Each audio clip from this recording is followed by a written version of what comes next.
દમણમાં ઉત્તરાયણ પર્વ નિમિત્તે કાઇટ ફેસ્ટિવલનું આયોજન કરવામાં આવ્યું। મોટી સંખ્યામાં લોકોએ આ ફેસ્ટિવલમાં હાજરી આપી હતી।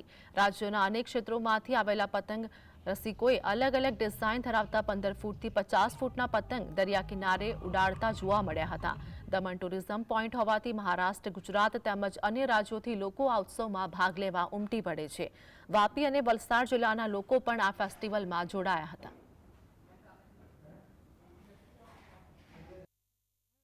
દમણ પ્રશાસન દ્વારા દમણ દીવમાં દર વખતે આ કાઇટ ફેસ્ટિવલનું આયોજન કરે છે।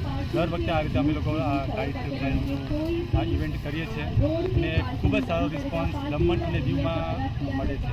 પ્રશાસન દ્વારા આ જે ઇવેન્ટ થાય છે તો અમારી રિક્વેસ્ટ એવી છે કે દર વખતે આ રીતે ઇવેન્ટ થતી રહે।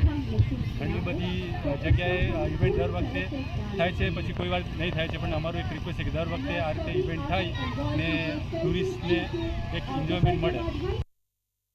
જે રંગબેરંગી મોટા પતંગો 10 ફીટના 100 ફીટના એ અમે યુટીમાં લાવવાની ફૂલ ટ્રાય કરી છે કે આ પ્રશાસનને અને આપણા અહીંયાના પબ્લિક ટુરિસ્ટને આ એક વસ્તુ જોવા મળે। ખાલી ગુજરાતમાં જ આ પ્રખ્યાત છે, પણ આપણે આને સ્પ્રેડ કરવું છે કે અહીંયાના લોકો અને દમણ બીચ જેટલું સરસ બનાવ્યું છે દમણ દીવ એને થોડુંક હજી ગ્લોબલ અપ્રોચ મળે આવા ઇવેન્ટ કરવાથી, કેમ કે આ ટુરિસ્ટ અને અહીંયાના લોકોને આવા પતંગ જોવા માટે બહુ દૂર અમદાવાદ જવા પડે છે, પણ આપણા પાસે અમે પોતે આ પતંગો અહીંયા બનાવે છે, દમણમાં જ અમારું છે બનાવવાનું।